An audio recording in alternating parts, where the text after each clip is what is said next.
dip, not to be confused with pita chips. Pita chips are made first thing in the morning.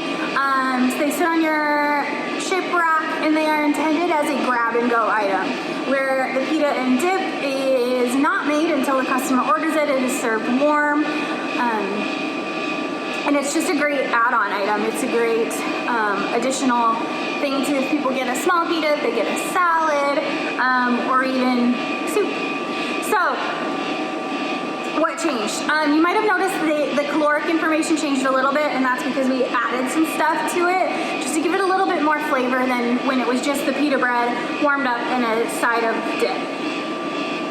When we looked at the restaurants that were selling quite a few of these, they almost all made it this way. So it kind of made it an easy switch for us to decide, and especially once we private labeled the secret sauce, because it is made with secret sauce, so the consistency is now there across the board. We know that the secret sauce served in Washington State is the same secret sauce that's served in Long Island. So without further ado, let me show you how we make it.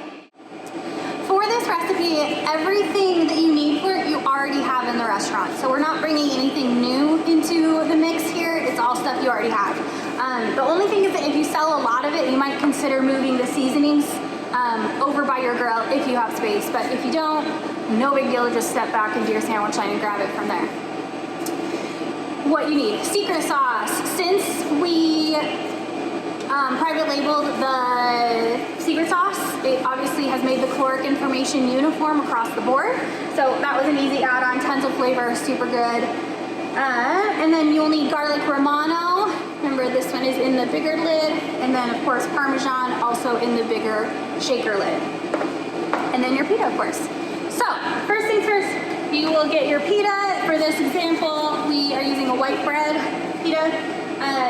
You will just put one ounce of secret sauce on your grill, kind of in like a drizzle circle. And then you just put your pita bread right in it, mix it around. You will sprinkle just a dash of your garlic Romano across the top of it. And then just a dash of the Parmesan across the top of it as well. All on the one side. You don't need to put it on both sides. And then leave it. As tempting as it is for the grill people to want to flip it around and move it, it needs to really just crisp up on the outside of that pita. So if you're moving it around, we're shaking off all those seasonings and the secret sauce and all that stuff that gives it a bunch of flavor. So just let it sit. It shouldn't need more than 30 seconds. On each side. We want it to just crisp up a little bit, but not burn. We're almost all done. So a big thing with this is that you gotta be sure you have that communication between your point of sale and your griller. As soon as somebody orders a pita and dip, they really should yell out if it's on white or wheat, just so we can get that grill in, so we're not waiting on this one item to cook. Once it looks nice and crispy on both sides, you will carry it over to your cutting board. All right, so you'll cut it just like a case of pita. So you'll cut it in half, and then again into quarters. So you'll end up with 8 pieces total.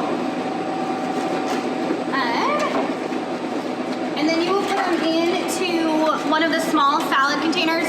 We do recommend putting in one of the wax paper wraps because it'll absorb any extra grease from the secret sauce that is on these. Again, there's not a lot of oil in it, so there's not a ton, but it just, when it's branded, it looks nice, all that good stuff. So you'll put that in here, and then a 2-ounce container of whatever dipping sauce they want. Most popular is probably tzatziki, hummus, or the avocado, but it's up to the guests, whatever they want. And then you'll just close the lid. It is a best practice to put one of the logoed stickers right on the top there.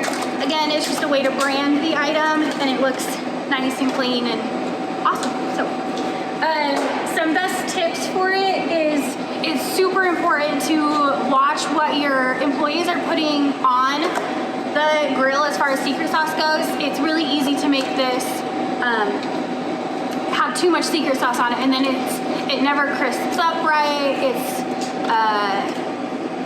kind of oily, it's just not a good product. So be really, really sure that you're training your employees on what 1 ounce of secret sauce looks like, because that's going to be the kind of big factor on these items.